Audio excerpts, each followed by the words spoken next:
Welcome back to Podcast Infinity, where we give your brain a dose and help you grow smarter. That's right. Today, we're diving deep into a topic you might think you already know, the Atlantic Ocean. Right.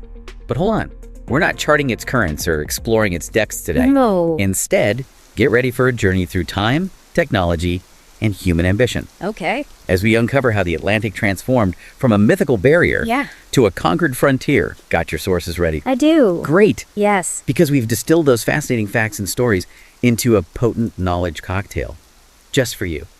What's truly captivating about the Atlantic, I think, is how our perception of it evolved alongside our technological prowess. Right. It's a testament to the insatiable human drive to explore and innovate. You know, it's amazing how a simple body of water can be so deeply intertwined with human history. Absolutely. And it all begins with a myth, one that shaped how people view the world for centuries. The story of Atlas. Atlas, condemned by Zeus to eternally bear the weight of the heavens upon his shoulders. Right. This myth is crucial because it reflects the ancient world's view of the Atlantic Okay. as a literal edge, the boundary where the known world met the celestial realm. Okay, let's unpack this. So they believed the world was flat and the Atlantic was literally where the edge of the world dropped off into, well, oblivion. Precisely. And it gets even more interesting. They believed that just beyond the Atlas Mountains in Morocco, which were named after Atlas, by the way, Wow. his massive shoulders began holding up the sky. It's a powerful image that reveals just how profoundly this myth influenced their understanding of geography. So for centuries, the Atlantic was this terrifying, unknowable expanse, shrouded in myth and legend. Yeah. But then comes 1492, Right. and Christopher Columbus sets sail, Yeah. changing everything. That voyage was a pivotal moment. It marked the transition of the Atlantic from a boundary to a bridge. Imagine the sheer audacity. 60 days at sea. 2 months of navigating the unknown, facing unpredictable weather, and the constant fear of falling off the edge of the world. 60 days. Yeah. Seriously. That's just mind-boggling. I can barely handle a 6-hour flight. Right? It really puts things into perspective. Yeah. No wonder this voyage sparked a massive wave of migration and colonization, reshaping the world as we know it. Absolutely. Think about the implications. If that crossing hadn't happened, the world today would be drastically different. Right. The exchange of cultures, goods, and ideas that followed Columbus's journey shaped everything from global trade routes to the geopolitical landscape we know today. So Columbus throws open the doors to the Atlantic, and suddenly it's open for business, right? Yeah. But hold on.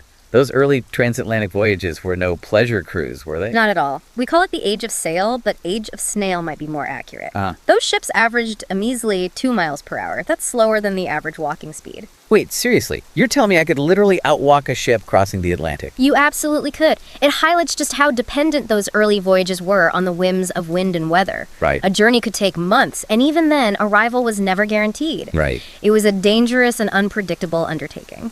Okay, so we've got ancient myths, daring explorers, and ships crawling across the ocean at a snail's pace. What comes next in this Atlantic saga? This is where things get really exciting. Okay. Enter the steam engine, a game changer Right. that revolutionized transatlantic travel and shattered the ocean's previous dominance. I bet old Atlas felt that one. So tell me, what was the first steamship to conquer the Atlantic? And how much faster did it make the journey? In 1838, the SS Great Western made history by becoming the first steamship to complete a scheduled transatlantic crossing. Okay. And it did so in a fraction of the time compared to sailing ships. Right. We're talking 16 days westbound and a mere 13 days eastbound. Imagine that. No more agonizingly slow progress. No more being at the mercy of unpredictable winds. Wow, that's a huge difference. Yeah. It must have felt like traveling at warp speed compared to those old sailing ships. Yeah. I'm guessing this sparked some serious competition, right? Absolutely. Nations were vying for dominance, eager to build bigger, faster, and more luxurious ships to claim their stake in this new era of transatlantic travel. Right. We're talking about the birth of iconic ships like the Titanic, a testament to engineering ambition and the record-breaking SS United States. The Titanic, of course, is a story everyone knows. Ambition and tragedy on a grand scale. But the SS United States, that's a name I haven't heard before. Yeah. So special about it. The SS United States, my friend, still holds the record for the fastest transatlantic crossing by a passenger ship, achieving the feat in a mere 3 days, 10 hours, and 40 minutes. 3 days. That's incredible. From 60 days down to under 4. It's almost impossible to grasp how transformative that must have been. It truly revolutionized transatlantic travel, making it faster, more efficient, and more accessible. Right. But hold on. Okay. Just when steamships seemed to have conquered the Atlantic, an unexpected challenger emerged. Okay, you've got me hooked. Good. What could possibly challenge the mighty steamship for Atlantic supremacy? Don't tell me it's giant sea monsters, right? Not quite. We're going from the water to the sky. Okay. Prepared to explore the fascinating and often overlooked era of airships. Airships. Yeah. Crossing the Atlantic. Now that's a story I need to hear. It all began with a rather unusual trio, a sheep, a duck, and a rooster.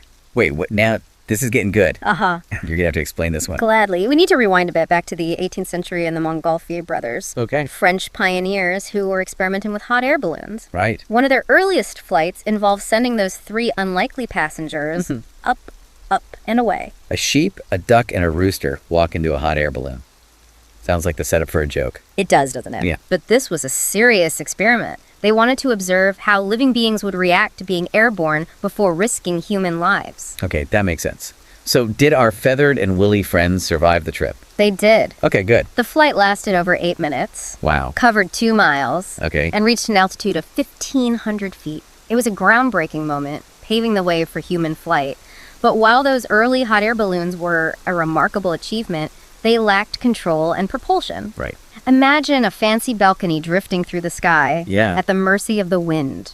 So how did we go from those whimsical yet slightly uncontrollable hot air balloons to airships capable of crossing the Atlantic? It was a gradual evolution, Yeah. fueled by human ingenuity and the relentless pursuit of controlled flight. Early attempts involved paddles, oars, even flapping wings. But human muscle power simply wasn't enough to effectively move those massive It balloons. sounds like they needed a more powerful solution, something like an engine. Precisely. The invention of the internal combustion engine would be the key to unlocking the potential of airships. Right. But before we get to that, Okay. let's talk about those early, slightly less successful attempts to add engines to balloons. Oh, definitely. Tell me about those. I'm all for celebrating the less glamorous side of innovation. Yeah. Those stepping stones that ultimately led to breakthroughs. What were some of those early attempts? Well, there were some fascinating experiments. In 1852, a French engineer named Henri Giffard designed a cigar-shaped balloon equipped with a 3-horsepower steam engine fueled by coal. Hold on, a steam-powered balloon. That sounds incredibly heavy. How did they even get it off the ground? It was a true feat of engineering, Yeah. but it could only manage about 6 miles per hour. Okay, Not exactly transatlantic speed. so close, but no cigar. Literally, what happened next? The pursuit of a lighter, more powerful engine continued. Yeah. In 1884, 2 French engineers designed La France, Okay. an airship powered by a 9-horsepower electric engine. An electric engine. Now that's a surprising twist. Were they ahead of their time? In some ways, yes. Okay. La France achieved a full circular flight, taking off, flying a loop, and landing back at its starting point. It was a remarkable achievement, No. but those early batteries simply didn't have enough juice for a transatlantic voyage. Okay, so close again, but not quite there yet. It sounds like crossing the Atlantic would require a different kind of engine altogether. Exactly. And that engine arrived in the form of the internal combustion engine. It was lighter, more powerful, and could run for hours, even days. So this is where things really start to take off, literally. Tell me more. Who were the key players in this new era of airship technology? A Brazilian named Alberto Santos Dumont, living in France, was a pioneer in this area. Oh, yeah? He built a 4-horsepower airship driven by a gasoline-powered internal combustion engine. Okay. In 1901, he famously flew it around the Eiffel Tower, completing a 7-mile loop in just 30 minutes. Wow, 7 miles in 30 minutes. That's a far cry from our 6-mile-per-hour steam-powered balloon. Yeah. It must have been an incredible sight to see. It was a pivotal moment, Yeah. demonstrating the potential of airships as controlled long-distance transportation. Right. But while the French were making strides, it was the Germans who would truly take airship technology to new heights. The Germans. I'm sensing a Zeppelin coming into this story. You read my mind. Uh-huh. Enter Count Ferdinand von Zeppelin, Oh, wait. a German engineer who built the first practical transport airship, Okay. the LZ-1 in 1900. Equipped with 2 14-horsepower gasoline engines, it reached a speed of 17 miles per hour. A significant improvement, but still not quite enough to cross the Atlantic, right? Yeah. So what happened next? How did Zeppelin manage to overcome that hurdle? Zeppelin was relentless in his pursuit of innovation. Right. By 1924, he unveiled his masterpiece, the LZ-126. This airship boasted 5 engines, each packing a whopping 400 horsepower, Okay. enabling it to reach speeds of 80 miles per hour. No, that's what I call progress. Did the LZ-126 finally conquer the Atlantic? It did. Yay. In October 1924, the LZ-126 made history by flying from Germany to New Jersey, Wow. covering over 5,000 miles in just 3 days. 3 days. Even faster than the SS United States. It's amazing to think that airships were once serious contenders in the world of transatlantic travel. Yeah. But we all know about the Hindenburg disaster, so I'm guessing their reign didn't last very long. Tragically, you're right. Yeah. The luxurious era of transatlantic zeppelins, where passengers enjoyed accommodations rivaling those of a fine hotel, Wow. was cut short by the Hindenburg disaster in 1937. It marked a turning point, shifting the focus to airplanes faster, safer, and ultimately more practical for long-distance travel. It's a reminder that progress doesn't always follow a straight line. And even those promising technologies can face unexpected setbacks. Yeah. But those zeppelins, those floating hotels in the sky, they were a testament to human ingenuity and our desire to push the boundaries of what's possible. Absolutely. They embodied a spirit of innovation and Yeah. a belief that the sky was no longer the limit. Right. But our journey through the history of the Atlantic doesn't end here. Right. There are still so many fascinating stories to uncover, Yeah. from the evolution of navigation to the cultural impact of this vast and enigmatic ocean. Well, you've definitely piqued my curiosity. Good. It's amazing how much history, innovation, and even tragedy unfolded on and above this seemingly simple body of water. Yeah. So what's next? What other surprises does the Atlantic have in store for us? We'll delve into that in the next part of our deep dive. Oh, So yeah. stay tuned Right. because there's much more to explore. Look forward to it. Yes. Welcome back to our deep dive into the Atlantic Ocean. We've journeyed through myths and explored the evolution of transatlantic travel, from those early snail-paced sailing ships to the luxurious yet ultimately ill-fated era of airships. It's been quite a ride so far. But I'm curious about something. We've focused on the physical act of crossing the Atlantic. But what about the impact those journeys had on the development of technology itself? It seems like the challenges posed by this vast ocean would have pushed people to come up with some pretty ingenious solutions. You're absolutely right. The Atlantic served as a catalyst for innovation, forcing us to confront challenges that spurred some remarkable technological leaps forward. It's a fascinating example of how necessity truly is the mother of invention. Okay, I'm intrigued. Give me an example. How did the Atlantic push us to innovate in ways we might not expect? Let's go back to those early sailing ships. Remember how they were essentially at the mercy of the wind and currents, averaging a mere 2 miles per hour? Yeah, slower than my grandma on a power walk. It's hard to believe that was the primary mode of transatlantic travel for centuries. It certainly wasn't efficient or predictable, but that very challenge led to some incredible advancements in shipbuilding and navigation. People had to get creative to make those journeys safer and hopefully a bit faster. So what kind of innovations emerged from those early transatlantic voyages? Give me the details. Well, for starters, the ships themselves had to evolve. They needed to be robust enough to withstand brutal storms and towering waves, yet also maneuverable enough to navigate tricky currents and ever-shifting winds. I can imagine those early shipbuilders constantly experimenting, trying to find the perfect balance between strength and agility. Precisely. And then there's navigation. Before the advent of modern instruments, sailors had to rely on celestial navigation, using the stars and the sun to determine their position. Wow, so those early transatlantic sailors were essentially astronomer mathematicians. It makes you appreciate just how much knowledge and skill went into those voyages. What kind of tools did they use to navigate by the stars? One of the earliest and most important tools was the astrolabe, a handheld device that allowed sailors to measure the altitude of the sun or stars above the horizon. This, combined with complex calculations and astronomical charts, helped them determine their latitude, their position north or south of the equator. It sounds incredibly complicated. No wonder those early navigators were held in such high esteem. But I'm guessing the astrolabe wasn't perfect. What came after that? The search for more accurate and reliable navigational tools continued, and in the 18th century, the sextant emerged as a game changer. The sextant was a more precise instrument that allowed sailors to measure the angle between celestial bodies and the horizon, enabling them to calculate their longitude, their position east or west. So the sextant was the key to unlocking the puzzle of longitude, something that had baffled sailors for centuries. Exactly. And the development of these increasingly sophisticated navigational tools was driven in large part by the challenges of transatlantic travel.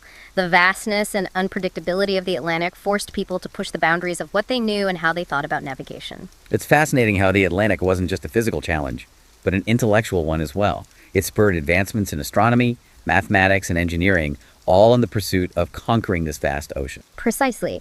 And that drive to overcome challenges is a recurring theme in the story of the Atlantic. It's a story of human resilience, ingenuity, and a constant push to connect and explore. You know, it's funny, we're talking about crossing the Atlantic as if it's ancient history, but in the grand scheme of things, it wasn't that long ago. It's mind-boggling to think about how much our world has changed in just a few centuries. It really is. And the Atlantic has been at the heart of many of those changes. It's been a witness to human ambition, from the earliest explorers to the pioneers of aviation and beyond. Okay, so we've covered ships and navigation, but what other areas of technology were influenced by our attempts to conquer the Atlantic? I have a feeling this is just the tip of the iceberg. You're right about that. Let's talk about communication. The desire to stay connected across vast distances spurred the development of the telegraph in the 19th century. Imagine the excitement when the first transatlantic telegraph cable was laid in 1858, connecting Europe and North America almost instantaneously. It must have felt like magic. Suddenly, news and information could travel at the speed of light, shrinking the world in a way that was previously unimaginable. It's hard to believe that just a few centuries ago, communication across the Atlantic could take weeks, or even months. It was a monumental achievement. Before the telegraph, it was like shouting into the void and hoping someone on the other side would hear you. Now, messages could be sent and received in minutes. It revolutionized business, diplomacy, and personal connections. It's amazing how a simple cable under the ocean could have such a profound impact on the world. It paved the way for everything we take for granted today: instant communication, global news, interconnectedness. And it didn't stop there. The telegraph paved the way for the telephone, radio, and eventually the internet, all driven in part by our desire to bridge the gap between continents and oceans. The Atlantic was no longer a barrier to communication, but a conduit for it. So the Atlantic wasn't just a challenge to be overcome, but a catalyst for technological innovation that ultimately connected the world in ways that were once unimaginable. But enough about technology for now. I'm curious about the Atlantic's impact on culture and imagination. Surely this vast and mysterious ocean has inspired countless stories, myths, and works of art. You're absolutely right. The Atlantic has been a muse for artists, writers, and musicians for centuries, fueling our creativity and shaping our understanding of ourselves and the world around us. From ancient myths to modern-day films, it's captured our imaginations and inspired a rich tapestry of narratives. Okay, so tell me about the Atlantic's influence on storytelling. What are some of the most compelling narratives that have emerged from our relationship with this vast and often unpredictable ocean? I'm ready to be transported. Well, as we discussed earlier, the myth of Atlas is a powerful example of how the Atlantic shaped ancient worldviews. It was seen as a literal boundary, a place where the known world ended and the realm of the gods began. And that sense of mystery and the unknown has resonated throughout history, hasn't it? Even today, the Atlantic holds a certain allure, a sense of wonder and adventure that captures our imaginations. Absolutely. Think about the countless stories of sea monsters, lost cities, and supernatural encounters associated with the Atlantic. From the Kraken to the Bermuda Triangle, these tales reflect our fascination with the ocean's depths and the secrets they might hold. It's true. The Atlantic has a bit of a spooky side, a dark undercurrent that runs through many of the stories told about it. But it's that blend of wonder and fear, of the known and the unknown, that makes it such a rich source of inspiration. Exactly. And it's not just about myths and legends. Real-life stories of exploration, survival, and adventure have also captivated audiences for generations. The Atlantic has been a stage for some of the most daring and dramatic tales in human history. Think about the stories of Christopher Columbus, Ferdinand Magellan, and countless other explorers who risked their lives to cross the Atlantic and chart unknown territories. Their journeys were filled with peril, discovery, and incredible feats of courage and resilience. They faced storms, disease, mutiny, and the constant fear of the unknown. Their stories remind us of the human spirit of adventure and our enduring desire to push the boundaries of the known world. It's incredible to think about what those early explorers endured. They had no guarantees, no modern technology to guide them. They were truly sailing into the unknown, relying on their wits, their skills, and a healthy dose of luck. And it wasn't just about the explorers themselves. The Atlantic has also played a central role in stories of migration, displacement, and cultural exchange. Think about the millions of people who crossed the Atlantic, seeking new opportunities, fleeing persecution, or forced into slavery. Their stories are woven into the fabric of our history, shaping the cultural landscape of both sides of the ocean. It's a sobering reminder that the Atlantic is more than just a body of water. It's a bridge that has connected and divided people, cultures, and continents for centuries. And those connections and divisions have played out in powerful ways in literature, music, and art. You're right. Think about the works of Herman Melville, whose novel Moby Dick explores themes of obsession, revenge, and the destructive power of nature, all set against the backdrop of the vast and unforgiving Atlantic. Or consider the countless songs and poems inspired by the sea. From traditional sea shanties to modern-day ballads, the ocean has always been a powerful metaphor for longing, loss, and the search for meaning. It can evoke feelings of awe, terror, and even a sense of peace and tranquility. Exactly. The Atlantic has a way of stirring our emotions, reminding us of our own insignificance in the face of its vastness and power. It can humble us, inspire us, and even terrify us all at the same time. It's interesting to think about how the Atlantic has been portrayed differently in various art forms. Sometimes it's a source of terror and danger, while other times it's a symbol of hope and opportunity. It all depends on the perspective of the artist and the story they're trying to tell. That's the beauty of art, isn't it? It allows us to explore different facets of the same subject, to see the world through different lenses. And the Atlantic, with its vastness and complexity, offers endless possibilities for creative expression. It's a mirror, reflecting our own hopes, fears, and dreams. Okay, we've covered a lot of ground here, from ancient myths to transatlantic cables, from sailing ships to sea monsters. Is there anything else about the Atlantic's cultural impact that we should touch on before moving on? I think it's important to highlight the role the Atlantic has played in shaping our understanding of ourselves and our place in the world. For centuries, it represented the edge of the known world, a barrier separating us from the unknown. But as we crossed it, explored it, and learned to navigate its challenges, it also expanded our horizons and challenged our assumptions. So in a way, the Atlantic helped us to see ourselves more clearly, both our limitations and our potential. By pushing us to confront our fears and test our limits, it forced us to grow and evolve. That's a great way to put it. It forced us to confront our fears, test our limits, and ultimately to recognize our interconnectedness with the rest of the world. It's a powerful reminder that we are all part of something much larger than ourselves. And that sense of interconnectedness is more important than ever in today's globalized world. The Atlantic may no longer be the formidable barrier it once was, but its legacy continues to shape our understanding of history, technology, culture, and ourselves. I couldn't agree more. The Atlantic serves as a powerful reminder of our capacity for innovation, exploration, and connection, but also of the need for respect, responsibility, and a deep understanding of the delicate balance of our natural world.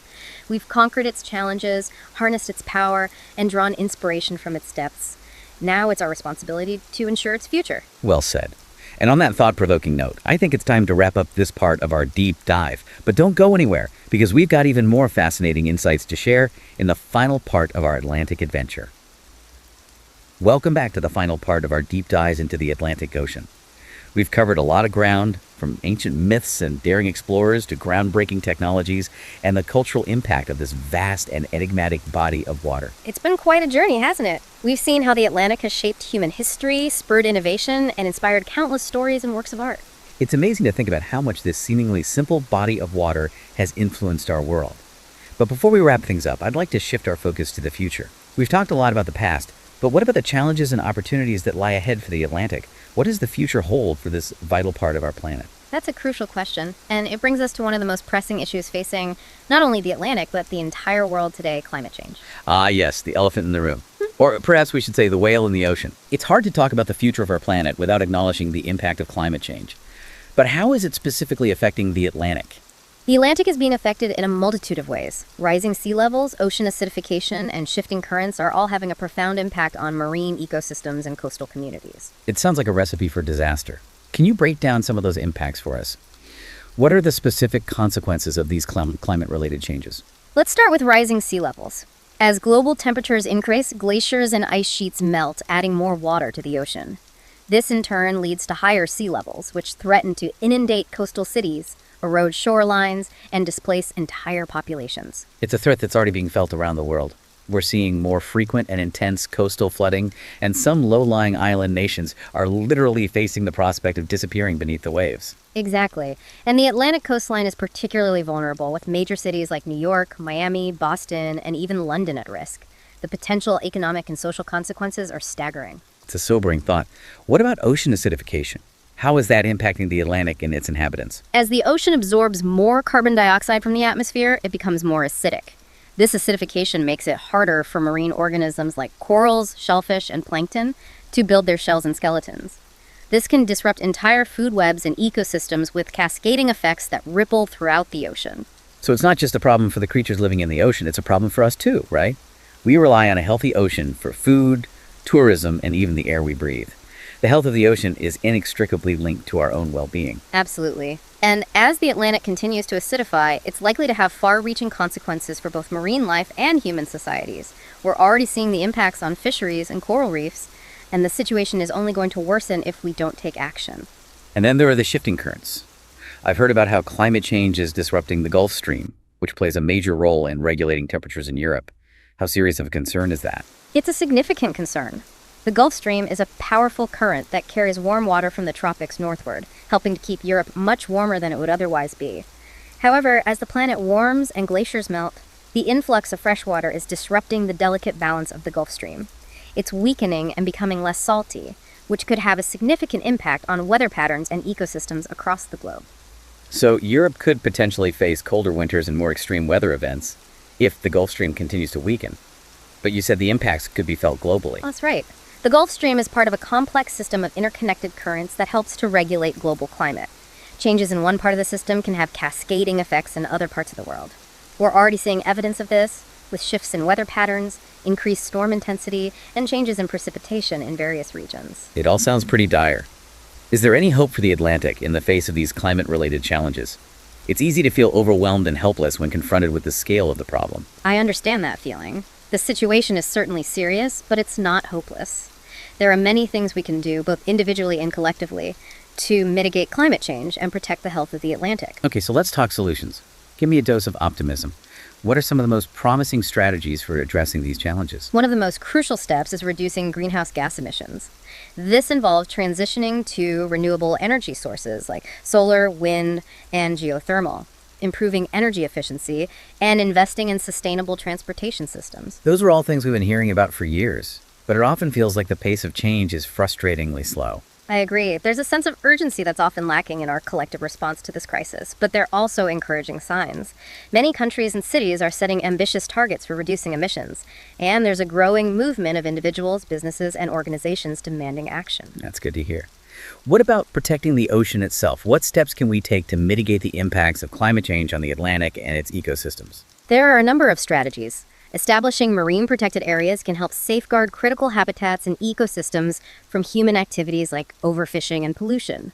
Reducing pollution from land-based sources is also crucial, as runoff from agriculture, industry, and urban areas can have devastating effects on marine life. So it's a multifaceted approach. It's not just about addressing climate change itself, but also about making our oceans more resilient to its effects. It sounds like a daunting task, but it's also an opportunity to rethink our relationship with the natural world. I completely agree. And it's not just governments and large organizations that have a role to play. Each of us can make choices in our daily lives that contribute to a healthier ocean. Okay, so what can the average person do to help?